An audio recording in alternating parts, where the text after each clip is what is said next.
दिल्ली के पास हरियाणा के फरीदाबाद में लॉकडाउन का उल्लंघन कर सामूहिक नमाज पढ़ाने के आरोप में एक मस्जिद के मौलवी को गिरफ्तार कर लिया गया। कोरोना की वजह से हरियाणा में लॉकडाउन लागू है और लोगों के एक जगह इकट्ठा होने पर रोक है, लेकिन इसके बावजूद वहां सामूहिक तौर पर अलविदा की नमाज पढ़ाई गई, जिसका वीडियो भी सामने आया। वीडियो में बड़ी तादाद में लोग जुमे की नमाज अदा करते दिखे। हालांकि इनमें ज्यादातर लोगों ने मास्क लगा रखा था, लेकिन इस दौरान जरूरी दूरी के नियम की धज्जियां उड़ा दी गयी। बताया गया कि ये लोग एक एक कर वहां पहुंचे और फिर इकट्ठा होकर नमाज पढ़ी। लॉकडाउन के उल्लंघन की जानकारी मिलने पर पुलिस वहां पहुंची और नियम तोड़ने वालों पर कार्रवाई की। इस दौरान वहां का वीडियो भी बनाया गया, जिसमें बड़ी तादाद में लोग पास पास बैठे दिखाई दिए। बाद में पुलिस ने मस्जिद के मौलवी पर भी एक्शन लिया।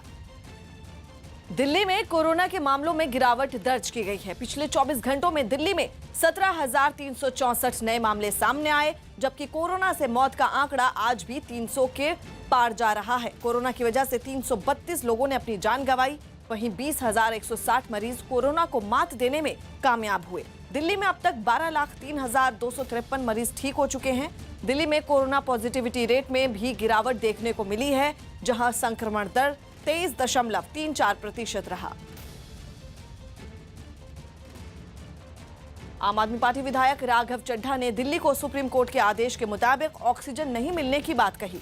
राघव चड्ढा के मुताबिक 7 मई को दिल्ली को 488 मैट्रिक टन ऑक्सीजन मिली, जो सुप्रीम कोर्ट के आदेश से 30% कम है। इस बीच राघव चड्ढा ने केंद्र से दिल्ली को हर रोज 700 मैट्रिक टन ऑक्सीजन देने की मांग की।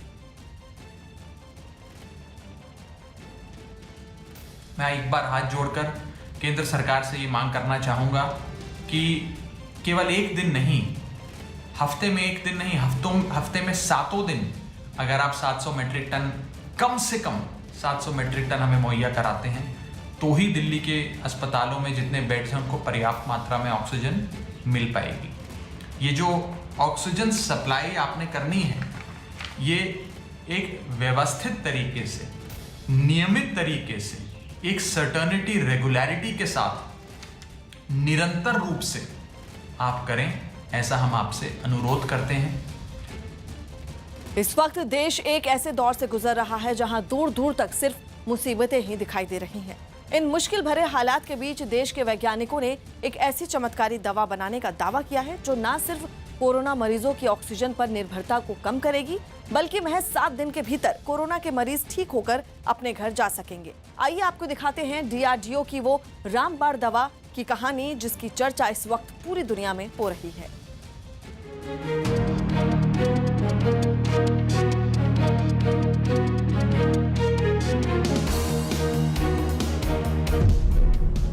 कोरोना काल की नई संजीवनी।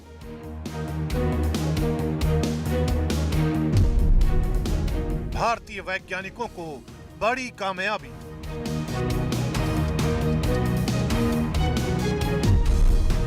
एंटी कोरोना दवा को मंजूरी।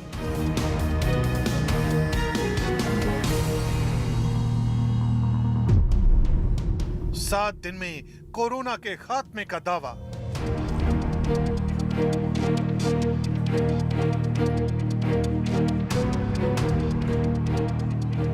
महामारी के इस दौर में चुनौतियों की कोई थाह नहीं है। न कोरोना के बढ़ते आंकड़ों पर ही ब्रेक लग रहा है और न ही देश में मातम का सिलसिला थम रहा है। वायरस की काट के लिए तमाम जतन, तमाम कोशिशें बौनी साबित होती जा रही हैं। जो जीवन रक्षक दवाएं असरदार भी हैं, उन्हें हासिल करना भी अपने आप में कड़ी चुनौती से कम नहीं है। लेकिन मुसीबत और चुनौतियों से भरे इस वक्त में उम्मीद की किरण एक बार फिर भारतीय वैज्ञानिकों ने जगाई है। देश के रक्षा विशेषज्ञ और अनुसंधान संगठन यानी DRDO ने एक ऐसी एंटी कोरोना दवा का आविष्कार करने का दावा किया है, जो महज 7 दिन के भीतर कोरोना के मरीज को दुरुस्त कर सकती है। खास बात ये कि DCGI यानी drugs controller general of India ने इस दवा के इमरजेंसी इस्तेमाल की इजाजत भी दे दी है।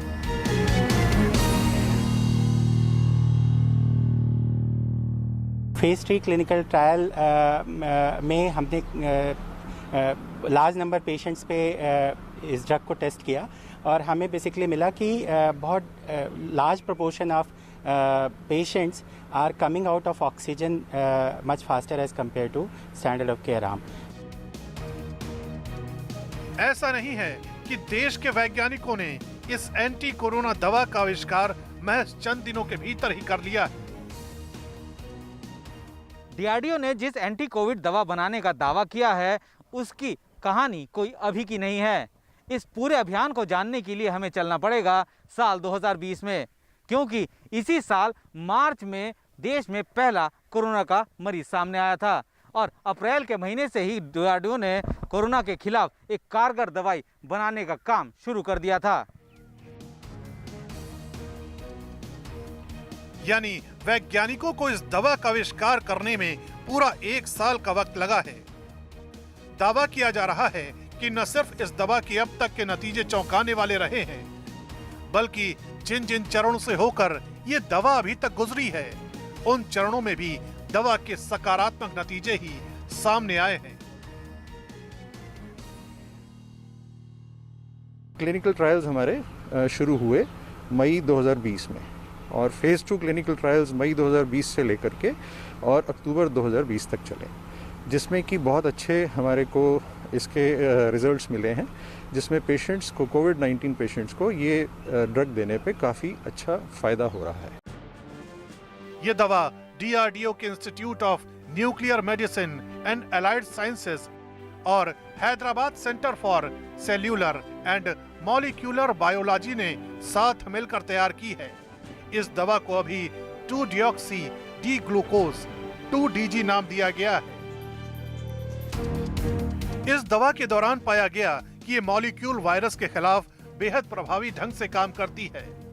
दावा किया जा रहा है कि जिन मरीजों पर इस दवा का ट्रायल किया गया उनमें तेजी के साथ सुधार दिखा गया, साथ ही मरीजों की ऑक्सीजन पर निर्भरता भी कम हो गई। इतना ही नहीं, इस दवा को लेकर यह भी दावा किया जा रहा है कि इस दवा का इस्तेमाल करने वाले मरीजों की कोरोना रिपोर्ट दूसरे मरीजों की तुलना में जल्दी नेगेटिव हो रही है।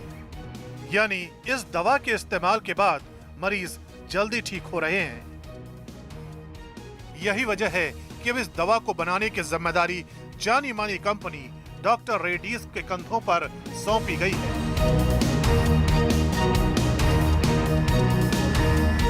DCGI ने हमें इस ड्रग को इमरजेंसी यूज़ ऑथराइजेशन अभी पिछले हफ्ते मई के प्रथम सप्ताह में दिया है और अब ये ड्रग जल्दी से जल्दी हम डॉक्टर रेड्डीज लैब के जो हमारे इंडस्ट्री पार्टनर हैं उनके साथ लेके हम इस ड्रग को मार्केट में जल्द से जल्द ले आने के लिए कार्य कर रहे हैं। दरअसल इस दवा का इस्तेमाल भी दूसरी दवाओं की तुलना में आसान बताया जा रहा है। डीआरडीओ का दावा है कि यह दवा ग्लूकोज जैसे पाउडर के रूप में आती है, जिसे पानी में घोलकर सुबह और शाम की डोज की तरह दिया जाता है। इस दवा को लेकर एक और चौंकाने वाला दावा सामने आ रहा है, जहां कोरोना वायरस सबसे ज्यादा असर 60 साल से ज्यादा के उम्र के लोगों को करता है। वहीं इस दवा के बारे में ये कहा जा रहा है कि ये 65 साल से ज्यादा के उम्र के बुजुर्गों पर भी कारगर साबित हो रहा है। इतना ही नहीं, इस दवा के काम करने का तरीका भी बेहद अनोखा है।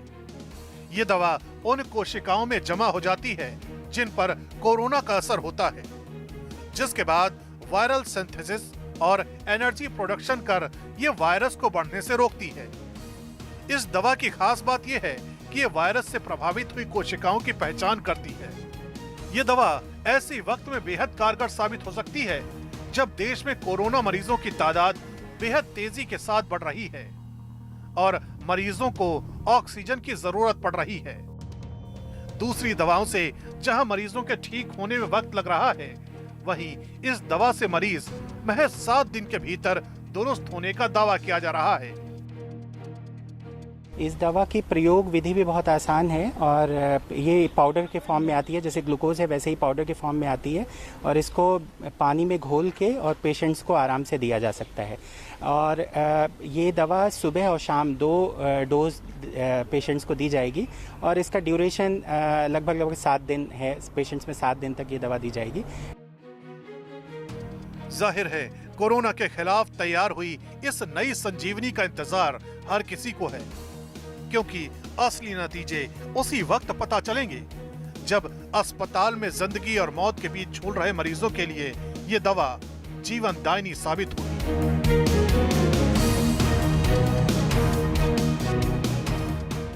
केंद्र सरकार और राज्य सरकारों के बीच ऑक्सीजन सप्लाई को लेकर बढ़ती खींचतान को खत्म करने के लिए सुप्रीम कोर्ट ने नेशनल टास्क फोर्स का गठन किया है। कैबिनेट सेक्रेटरी के अधीन काम करने वाला टास्क फोर्स ये तय करेगा कि किस राज्य को कितना ऑक्सीजन मिलेगा। टास्क फोर्स ये भी देखेगा कि राज्य सरकार ऑक्सीजन का सही इस्तेमाल कर रही है या फिर नहीं। ऑक्सीजन के सही इस्तेमाल का ऑडिट भी टास्क फोर्स करेगा।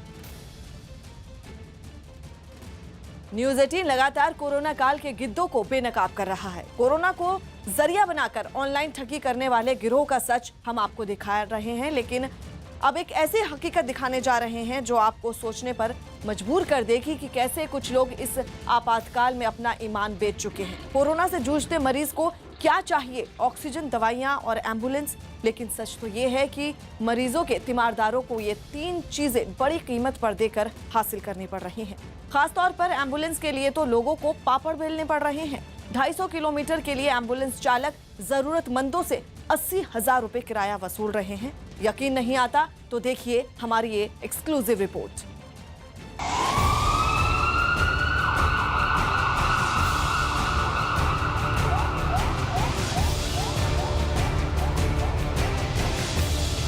बड़का एम्बुलेंस हो जाता है? ठीक हो जाएगा। कितने दाम किराया ऊपर?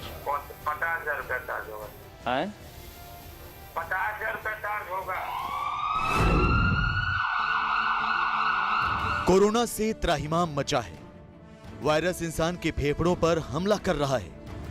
हर रोज ये महामारी हजारों लोगों की जान ले रही है, तो गंभीर मरीज एक एक सांस के लिए संघर्ष कर रहे हैं।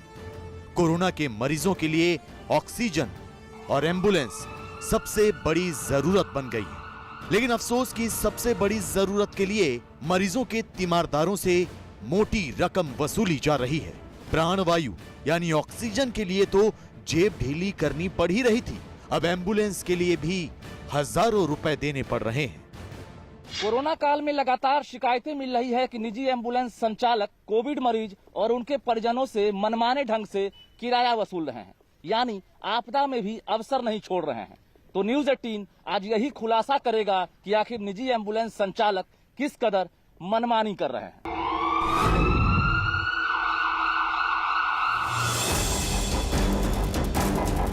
कोरोना काल के मुनाफाखोरों का चेहरा बेनकाब करने के लिए हमने ऑपरेशन गिद्ध के तहत आपको दिखाया था कि दिल्ली एनसीआर में एम्बुलेंस चालकों ने किस तरह लूट मचा रखी है।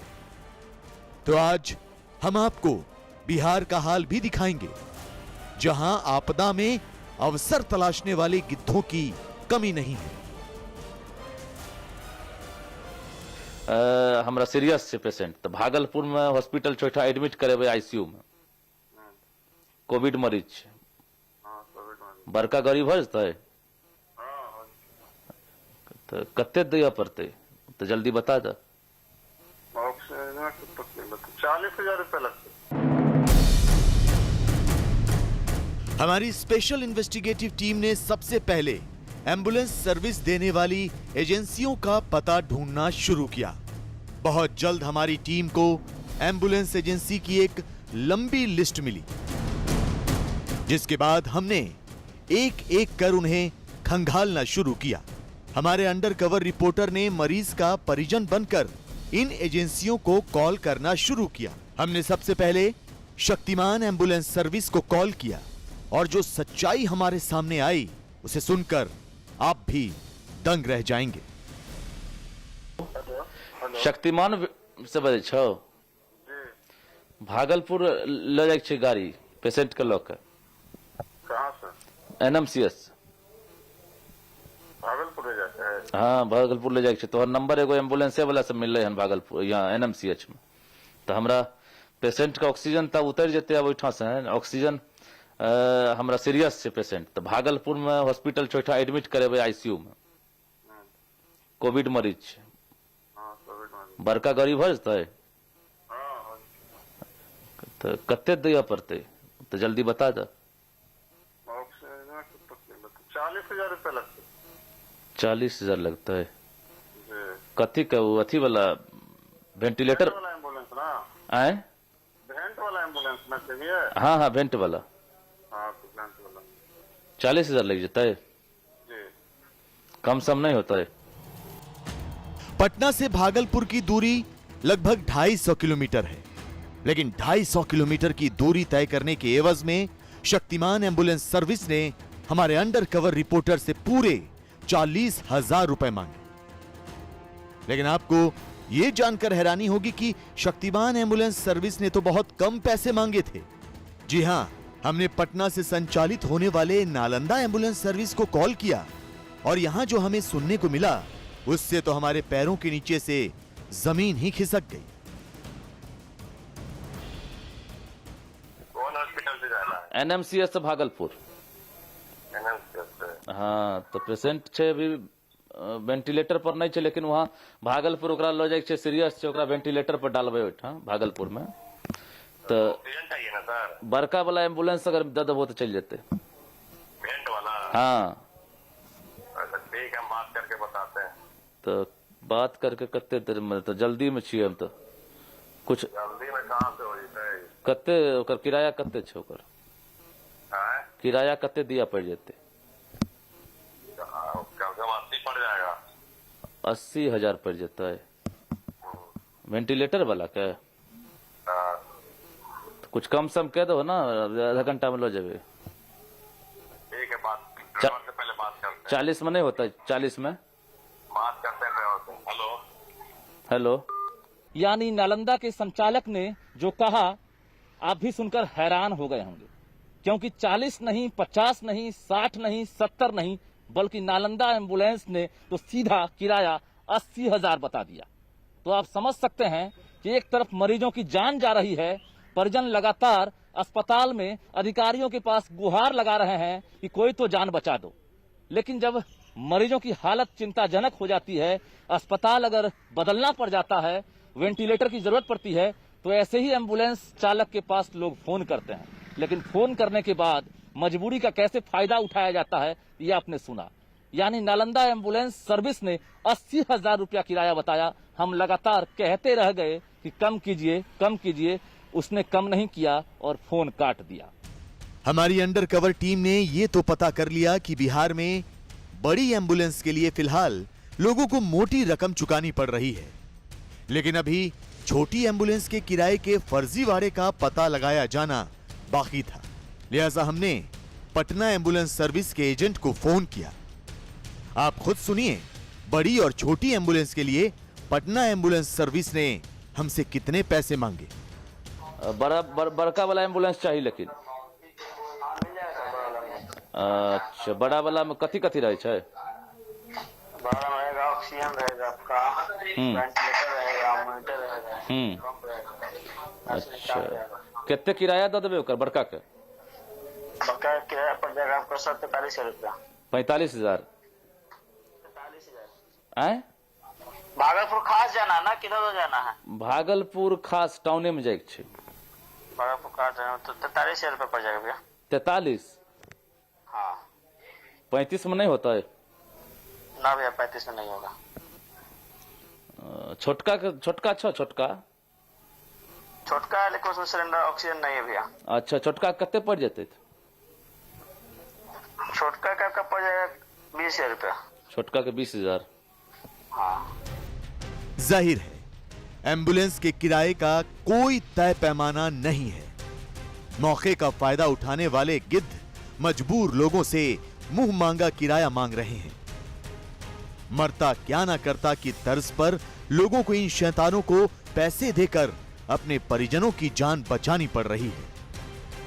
हालांकि कुछ एम्बुलेंस ड्राइवर ऐसे भी हैं जो अब भी देवदूत की तरह काम कर रहे हैं। वो लोगों की मजबूरी का फायदा नहीं उठा रहे और जायज किराया ले रहे हैं। आप खुद सुनिए, पटना से भागलपुर के लिए इन 2 एम्बुलेंस ड्राइवरों ने कैमरे पर हमसे कितने पैसे मांगे। तो कितना किराया? जी 12,000 रुपया सर, 12,000 रुपया। क्या सब होता है वेंट एम्बुलेंस में? वेंट है, बाइपअप है, सेक्शन मशीन है, इन्फ्यूजन है, निमुलाइजर है, विथ पैरामेडिकल स्टाफ है। फुल्ली ऑक्सीजन 2 जंबो सिलेंडर रहता है उसमें, जो कि फुल रहता है। शिकायतें आप लोगों के पास नहीं? हम लोग का शिकायत कुछ नहीं, हम लोग तो डेटे नहीं वैसा बोल रहे हैं कि शिकायत आएगा। जो जेन्युइन है यही ले रहे हैं हम लोग। एम्बुलेंस अगर भागलपुर जाए तो क्या 12,000, छोटा वाला का 6,000, 6,000, वेंट एम्बुलेंस का 12,000। जाहिर है कोरोना के संकट काल में हर कोई बेईमानी पर उतारू नहीं है। कुछ लोग ऐसे भी हैं जिनका ईमान जिंदा है, लेकिन शर्म आनी चाहिए उन लोगों को जो कोरोना से जूझती आम जनता को पैसे बनाने की मशीन समझ रहे हैं। कुछ किलोमीटर की दूरी के लिए एम्बुलेंस सेवा के एवज में हजारों रुपए वसूल रहे हैं। ऐसे में सरकार और प्रशासन को ऐसे लोगों के खिलाफ सख्त कार्रवाई करनी चाहिए, ताकि भविष्य में कोई भी महामारी में मुनाफाखोरी करने से पहले 100 बार सोचे। कोरोना वायरस के बढ़ते संक्रमण के बीच यूपी से राहत भरी खबर आई है। यूपी में नए केस की तुलना में ठीक होने वालों की संख्या में बड़ा इजाफा हुआ है। यूपी में पिछले 24 घंटों में कोरोना के 28,902 मरीज ठीक हुए हैं। वहीं एक दिन में 26,780 नए मामले सामने आए। प्रदेश में अब तक 12,19,000 मरीज ठीक हो चुके हैं, जबकि 2,45,000 एक्टिव मरीजों का इलाज अलग अलग अस्पतालों में जारी है। यह आंकड़ा 1 मई के एक्टिव मरीजों से 60,000 कम है। पश्चिम बंगाल में कोरोना के मामले लगातार बढ़ रहे हैं। पिछले 24 घंटे में राज्य में पहली बार 19,436 नए मामले सामने आए। वहीं इस दौरान 127 लोगों की मौत हो गई। बंगाल में ये अब तक का सबसे बड़ा आंकड़ा है। और अच्छी बात यह रही कि इन 24 घंटों में 18,000 से ज्यादा मरीज ठीक होकर अपने घर लौट गए। राज्य में फिलहाल 1,25,164 एक्टिव मरीज हैं जिनका इलाज चल रहा है। तो वहीं इस महामारी की वजह से अब तक 12,000 से ज्यादा लोगों की जान जा चुकी है। यूरोपीय देशों ने कोरोना से पैदा हुए हालात में भारत की मदद का वादा किया है। यूरोपीय यूनियन की बैठक में विशेष मेहमान के तौर पर पीएम मोदी भी शामिल हुए। पीएम मोदी वीडियो कॉन्फ्रेंसिंग के जरिए इस बैठक में शामिल हुए। बैठक में बेल्जियम के पीएम ने पीएम मोदी से गुजराती में केम छो कहा, जबकि फ्रांस ने भारत की तारीफ करते हुए कहा कि भारत ने दुनिया भर को मुश्किल समय में वैक्सीन दी। पीएम मोदी ने बैठक में शामिल देशों से वैक्सीन के मुद्दे पर सहयोग की अपील की। पीएम की अपील का भी तुरंत असर हुआ और यूरोपीय यूनियन के देशों ने भारत की मदद का भरोसा दिया। यूपी के शामली से एक डराने वाला वीडियो सामने आया। वहां एक तेज रफ्तार स्कॉर्पियो बेकाबू होकर एक रेस्टोरेंट में घुस गई। यह हादसा तब हुआ जब बीच सड़क पर आ गई एक दूसरी कार को बचाने की कोशिश में स्कॉर्पियो बेकाबू हो गई और तेजी से मुड़ते हुए सड़क के दूसरी तरफ मौजूद रेस्टोरेंट के अंदर जाकर घुस गई। ये पूरा हादसा वहां लगे सीसीटीवी कैमरे में रिकॉर्ड हो गया। हालांकि लॉकडाउन की वजह से रेस्टोरेंट बंद था, जिस वजह से वहां कोई भी मौजूद नहीं था। वहीं हादसे में स्कॉर्पियो बुरी तरह से बर्बाद हो गई, लेकिन अच्छी बात यह रही कि उसमें सवार लोगों को चोट नहीं आई।